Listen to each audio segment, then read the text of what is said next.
네, 오늘은 소유리 문답 12번 사람에 대한 특별한 작정에 대해서 사람을 향하신 하나님의 특별한 작정이 어떤 것이 있는지를 한번 살펴보도록 하겠습니다. 네, 12번 질문은 바로 이것입니다. 사람이 창조된 그 상태에 있을 때 사람에 대해 무슨 특별한 섭리를 하나님께서 하셨나요?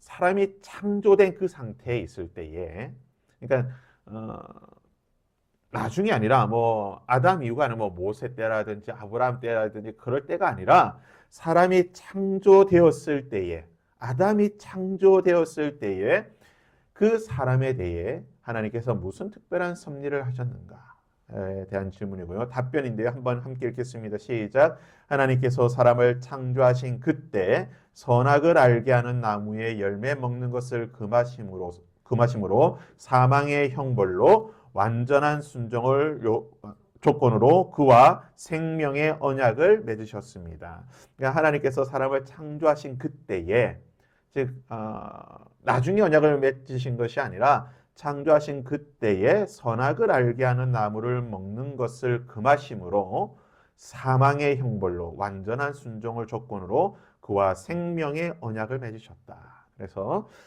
완전한 순종을 조건으로 생명의 언약을 맺으셨는데 그때가 언제인가? 사람을 창조하신 그때다. 자, 그래서 이것을 이제 한번 좀 구체적으로 살펴보면요. 창조의 핵심은 인간이고요. 하나님께서는 다른 피조물과 다르게 인간에 대한 특별한 섭리를 베푸셨다는 겁니다. 하나님께서는 다른 피조물에게 뭐 사자나 또는 여러 가지 하늘에 나는 새들이라든지 또는 바다에 있는 고래라든지 인간보다 더 큰 어떤 뭐 특별한 능력이 있는 그런 짐승들과 그런 동물들과 다른 피조물과 언약을 맺으신 것이 아니라 사람에게만 특별한 언약, 특별한 섭리를 베푸셨다. 자, 이것은 인간을 창조하고 나서 나중에 생각이 따로 나선 것이 아니라 창조된 그때 하셨다는 거예요. 그래서 인간을 향한 하나님의 섭리는 태초부터 시작되었다는 것이 중요한 것입니다. 다시 말씀드리지만 하나님께서 우리와 언약을 맺으신 것, 사람과 언약을 맺으시고 또 사람에게 섭리를 베푸신 것은 나중에 기억나서 그때 했어야 되는데 뒤늦게 하신 것이 아니라 창조할 때부터 하나님께서는 인간에게 섭리를 베푸시겠다고 작정하셨고 그리고 창조하시고 나서 아담에게 특별한 섭리를 베풀어 주셨다는 겁니다. 그렇다면 하나님께서 사람과 맺으신 특별한 섭리란 무엇인가? 하나님이 인간과 맺으신 그 특별한 섭리란 것은 바로 생명의 언약을 맺으셨다는 거예요. 생명의 언약. 하나님께서는 우리에게 특별한 섭리, 특별한 작정을 하셨는데, 즉 우리 인간에게 특별한 계획을 갖고 계셨는데 그것이 무엇입니까?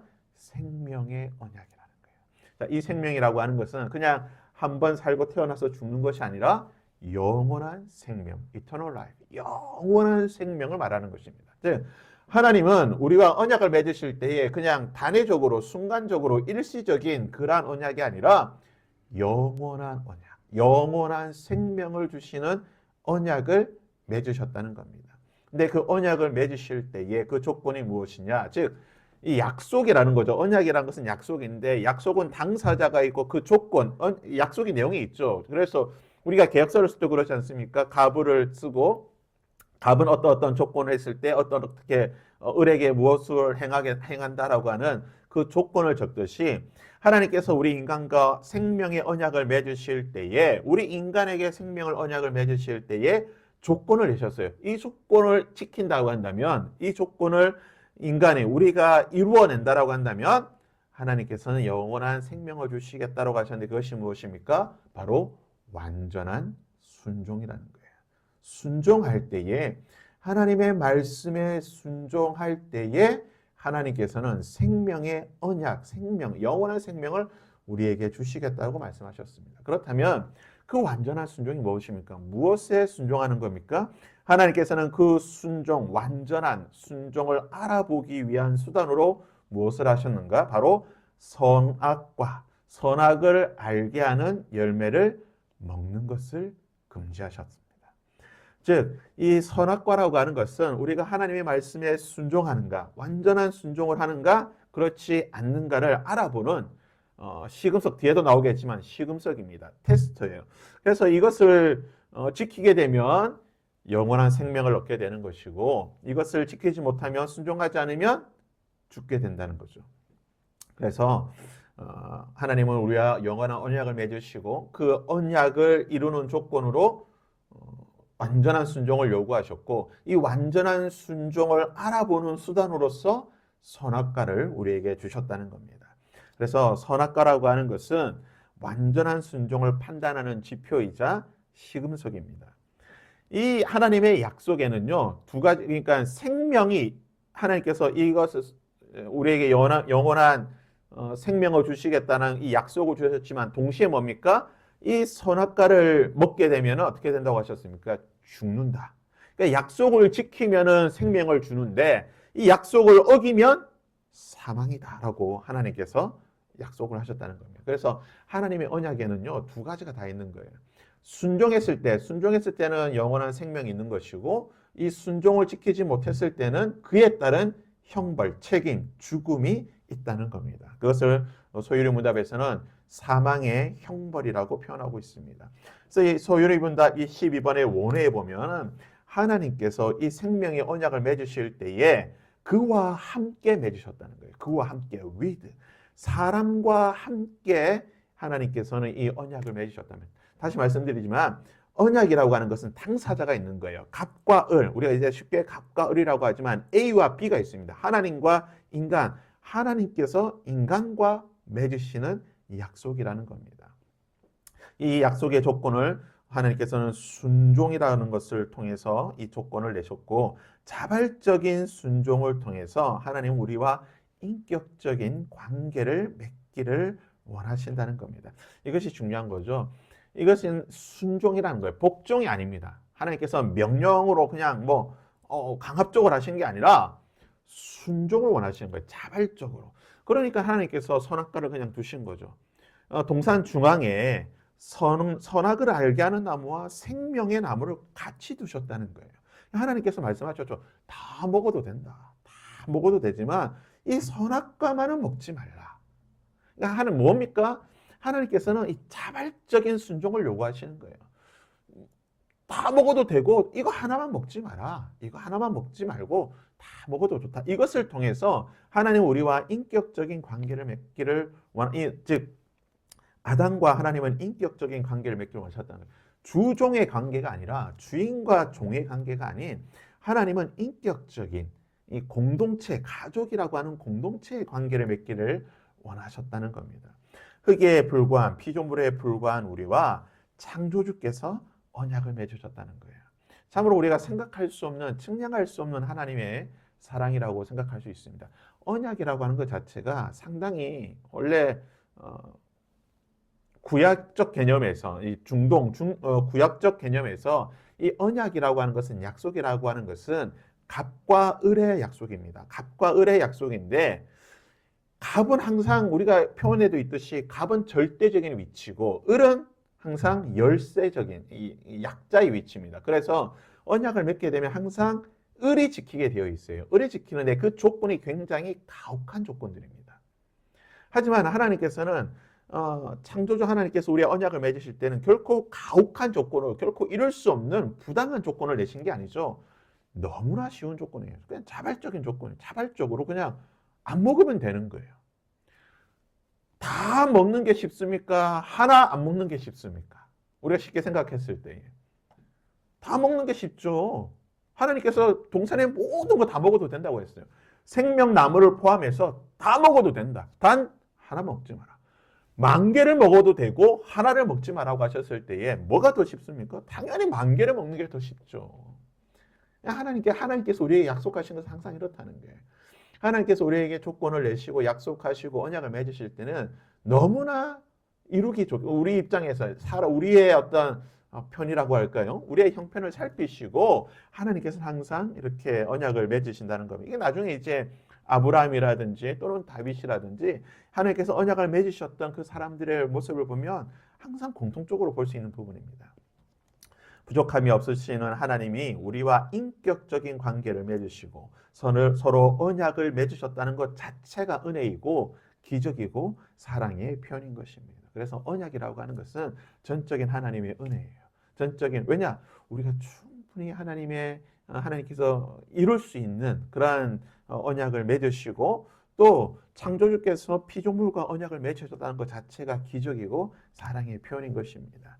그래서 이제 완전한 순종이란 무엇인가? 완전한 순종이라는 것은 하나님께서는 모든 피조물을 목적에 맞춰서 창조하셨고 인간을 특별한 존재로 만드셨습니다. 창조하신 인간과 특별한 언약을 맺으시고 완전한 순종을 요구하셨는데요. 영원한 생명 관계를 맺기 위해 하나님께서는 그 우리와 영원한 생명의 관계를 맺기 위해서 이 완전한 순종을 요구하셨다는 겁니다.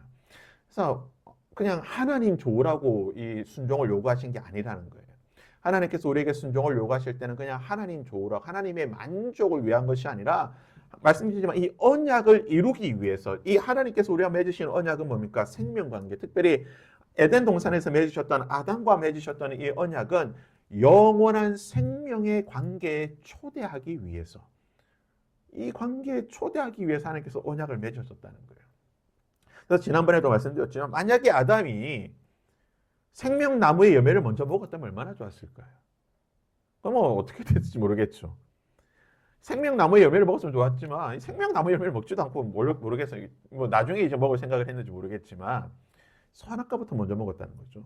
이게 참 어떻게 보면 알 수 없는 사실인데 뭐 나중에 이제 천국 가서 한번 물어봐야죠. 아담에게 왜 생명나무를 먹지 않고 선악과를 먼저 먹었습니까? 이렇게 한번 물어보고 싶은 질문 가운데 하나긴 하지만 하나님께서는 이 특별한 언약을 맺으시고 우리를 생명의 관계 속으로 초대하시는데 하나님께서 요구하시는 순종이 무엇이냐? 바로 사랑이라는 겁니다. 그러니까 자발적인 순종을 요구하시는 거예요. 두려움에 마지못해 조건에 따르는 계산적인 순종이 아니에요. 아, 이것 하면 하나님께서 이거 해주시겠지? 아, 뭐 어쩔 수 없이 그냥 하나님이 너무 무섭기 때문에 하는 순종이 아니라 하나님을 사랑하기에. 그러니까 하나님께서 아담에게 요구하신 순종이 바로 그런 순종이죠. 아버지로서의 그런 하나님의 창조주로서의 창조주 아버지로서 아담에게 그 순종을 요구하셨고 그러니까 모든 것을 먹어도 된다고 했다는 거죠. 왜 모든 것을 먹어도 되는 겁니까? 모든 좋은 것을 주셨다는 거예요. 그러니까 사랑하기에 하나님께서는 이 순종을 요구하신 건데 아담이 이것을 이루지 못했다는 겁니다. 그래서 이 선악과 사건이라고 하는 것은 생명의 언약을 맺으시는 방식으로 그 약속을 더 확실하게 하시기 위해 순종의 표로 주신 것이 선악과입니다. 이것을 먹지 않는 것으로 나의 말을 듣는다는 것을 알겠다라고 하는 일종의 테스트라고 할 수 있죠. 그래서 선악과의 가장 중요한 것은 바로 이것입니다. 물론 이 순종의 표 테스트죠. 하나님께서 이것을 먹음으로 하나님의 말씀에 순종하는가 순종하지 않는가 시금석으로 알 수 있는 겁니다. 그래서 이 선악과라는 것은 말 그대로 이것을 먹게 되면 말 그대로 선과 악을 알게 되는 거예요. 그래서 뭐 일부 학자들은 이런 표현을 쓰고 있습니다. 그러니까 선악과라고 하는 것이 과연 이것을 먹음으로 선악을 알 수가 있는가? 그러니까 생명나무도 그렇게 생각하는 거예요. 생명나무를 먹는다고 해서 과연 영원한 생명 얻을 수 있을까? 소위 말하는 이제 자유주의 신학자들 중에서 이렇게 많이 이야기를 합니다. 선악과는 그냥 하나의 열매일 뿐이다. 그냥 상징적인 열매고 이것을 통해서 이제 죄라고 하는 것을 이제 판단하는 것뿐이지 그냥 하나의 열매일 뿐이다라고 이야기하지만 보수적인 입장에서 뭐 저도 마찬가지지만 보수적인 신학 입장에서는 성경을 일단은 원칙적으로 문자 그대로 해석하기 때문에 말 그대로 선악을 알게 하는 나무예요. 특별한 저는 그런 기능이 있다라고 봅니다.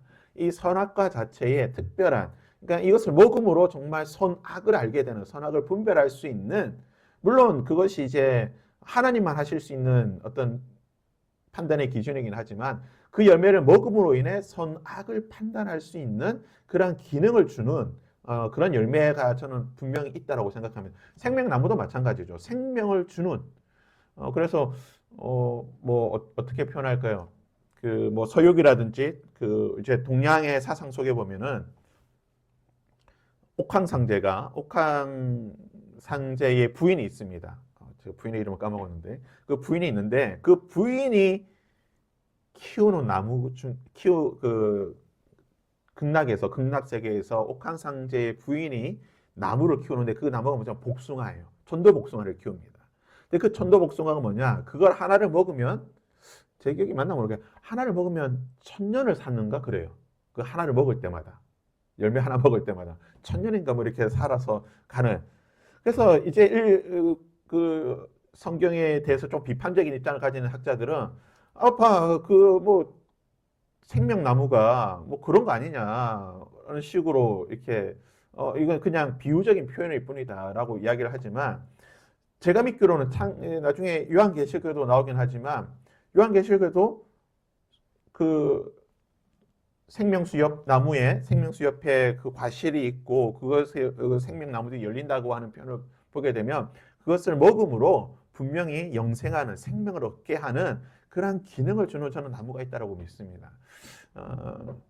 선악과 이야기 나와서 이제 말씀드린 건데 선악과도 마찬가지예요. 선악을 알게 하는 그러한 기능을 주는 나무가 있다라는 거죠.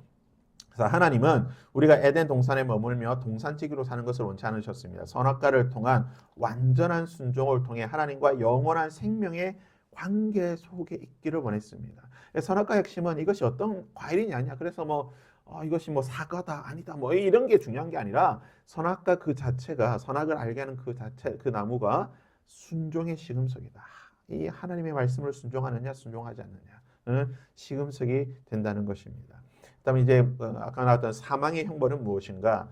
죽는다는 것은 선악과의 독이 있어서 먹으면 당장 죽는 것이 아니에요. 마치 백설공주죠. 백설공주가 그 사과를 독이 든 사과를 먹어서 죽는 것처럼 선악과를 먹는다고 해서 바로 죽지는 않았습니다. 실제로 아담과 하와는 즉시 죽지 않았습니다. 하지만 성경에서 사망이라고 하는 것은 우리가 꼭 기억해야 될 게 뭐냐? 성경에서의 사망이라고 하는 것은 바로 하나님과의 단절입니다. 그것이 가장 고통이죠. 최고의 지옥, 우리가 지옥에 대해서 또는 천국에 대해서 계속 어떤 관념을 가지고 있냐? 불교의 관념을 가지고 있어요. 불교의.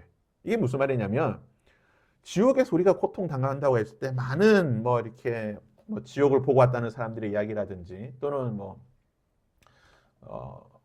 또는 뭐 중세의 어떤 그런 이야기, 그런 기독교 전승들을 보게 되면 지옥을 잡고 어떤 굉장히 고통이 임하는 어떤 육체의 고통이 있는 그런 곳으로 많이 생각을 하게 됩니다. 물론 예수님께서 나사로 비유를 통하여서 지옥이 굉장히 어떤 육체적 고통이 있는 곳이라고 어떤 그런 개념으로 말씀하시긴 하셨지만 지옥의 가장 큰 고통이 무엇입니까? 하나님의 외면이에요. 하나님께서 관심을 두지 않는 거예요. 하나님과의 관계 단절입니다. 그러니까 지옥의 가장 큰 고통이 뭐냐면 예수께서 말씀하셨잖아요. 물 한 방울 주지 않는 거예요. 하나님의 긍휼이 없는 겁니다. 물 한 방울 주지 않는 하나님께서 물 한 방울 주지 않는 그러한 관계의 단절. 하나님의 외면이 있는 곳이 지옥이라는 거예요. 천국이 뭡니까? 주일날도 말씀드렸지만 천국이 어떤 곳이에요? 천국이 뭐 금이 있어서 물론 계시록에 천국을 그런 식으로 묘사하니까 표현을 하니까 우리가 천국이 그런 곳이다라는 생각을 하게 되지만 여러분 우리가 천국에서 영원히 사는데 집이 금으로 지어진다고 해서 뭐 좋겠습니까? 물론 뭐 하루 이틀 좋겠죠. 하지만 영원히 그 금으로 된 집에 산다고 해서 우리에게 그 금으로 된 집이 우리에게 영원한 기쁨을 줄까요? 저는 그렇지 않다고 생각해요. 천국의 참된 기쁨과 즐거움이 뭡니까? 우리가 그렇게 사랑하는, 그렇게 보고 싶어하는, 그렇게 함께 있고 싶어하는 하나님과 함께하는 것. 하나님의 임재를 영원토록 항상 느낄 수 있다는 것. 그 임재 가운데 거할 수 있다는 것. 그것이 천국의 기쁨이라는 거예요. 그래서 천국에서 자꾸 천국 환상 이야기할 때 무슨 개털 모자 쓰니 금 연류가 쓰니 이게 중요한 게 아닙니다. 자꾸 이런 천국의 어떤 보상을 금을 많이 받는다, 보석을 많이 받는다, 천국의 큰 평수의 집을 가진다.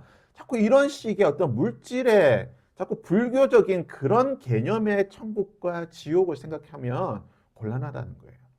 천국이 뭡니까? 하나님의 은혜가 하나님께서 함께 하시는 곳이 천국이고 하나님의 사랑과 임재와 관심이 없는 곳이 지옥이라는 겁니다. 단절이. 그래서 성경에서 죽음, 사망은 뭡니까? 하나님과의 관계 단절이에요. 하나님께서 더 이상 관심 가지지 않는 겁니다. 에덴 동산에서 즉시 쫓겨나는 것도 단절이고 사망을 의미합니다. 하나님을 떠나는 것, 하나님의 사랑을 받지 못하는 상태, 하나님의 관심 밖, 이 모든 것이 죽음이라는 거예요. 그래서 우리가 이 땅에 살면서도 죽은 것 같은 자들이 뭡니까? 죽음 속에 있는 것 같은 게 뭡니까? 마치 하나님께서 나와 함께 하지 않는다. 다윗이 고백이 그거 아니에요. 내가 수월에 떨어지는 것 같습니다. 욥의 고백이 그렇지 않습니까? 내가 수월 속에 머무는 것 같습니다. 하나님, 내가 암흑 속에, 땅 속에 있는 것 같습니다. 그 표현이 무슨 말입니까? 하나님의 관심이 없다는 거예요. 하나님께서 더 이상 나를 보시지 않는다. 하나님의 눈길이 나에게 있지 않다. 하나님의 손길이 나에게 있지 않다라고 느꼈기 때문에 그것이 지옥 같다라고 다윗이라든지 또는 욥이 고백한 거 아니겠습니까? 그래서 하나님의 관심이 없는 것, 하나님의 눈 밖에 벗어나는 것, 하나님의 사랑이 머물지 않는 것, 그것이 지옥이고 그것이 가장 큰 고통이라는 겁니다. 물론 육체의 죽음도 형벌에 포함이 됩니다. 몸의 세포, 참 재밌는 표현이 있더라고요. 몸의 세포가 에너지가 들어가면 우리 이제 에너지 음식물을 통해서 에너지를 섭취하게 되면 몸의 세포에 에너지가 들어가면 그것이 세포와 재생산이 계속되죠. 또 손상이 된 세포도 재생이 됩니다. 그런데 어느 순간 우리 몸의 세포가 노화가 진행이 되면요, 세포는 죽게 됩니다. 더 이상 재생되지도 못하고 재생산되지도 못합니다. 이 메커니즘을 과학이 도저히 밝혀내지 못하고 있는 거예요.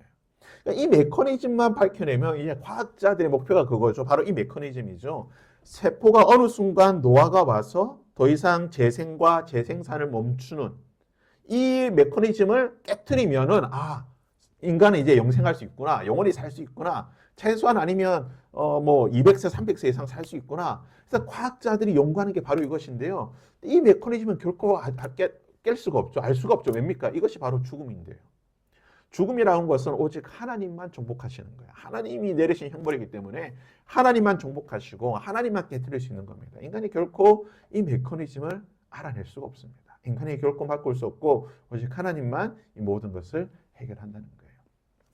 그래서 우리가 오늘 말씀을 통해서 소위응답 12번을 통해서 하나님께서 우리 인간에게 특별한 섭리, 어떤 계획, 어떤 작정을 하셨는가, 우리가 인간이 창조될 때에 하나님께서 우리가 완전한 순종, 무엇을 통한? 선악과를 통한 완전한 순종을 우리에게 요구하셨고, 그 완전한 순종을 이룰 때에 하나님 우리가 영원한 언약, 영원한 생명의 언약 속에 들어가게 될 것이고, 그 순종을 지키지 못하면 어떻게 된다고요? 영원한 형벌, 죽음이라고 하는 영원한 형벌 속에 들어가게 된다. 그래서 오늘 소위응답 12번을 우리가 살펴보았습니다. 이제 다음 주부터는 인간의 타락에 대해서 우리가 살펴볼 텐데, 오늘 소위응답을 통해서 이 특별한 섭리, 이 언약은 지금도 여전히 유효합니다. 지금도 하나님께서는 우리의 그 순종을 통해서 하나님은 우리와 그 영원한 생명의 관계 속에 들어가기를 원하시고 함께 하시기를 원하신다는 것을 우리가 기억하고 우리의 삶 속에 하나님의 말씀에 순종하고 그 하나님의 언약에 순종하고 그 우리와 맺으신 그 언약의 기쁨으로 참여하고 지킬 수 있는 우리의 삶이 될 수 있기를 바랍니다. 지금 우리 함께 이 찬양으로 찬양하고 잠시 기도하는 시간 갖도록 하겠습니다.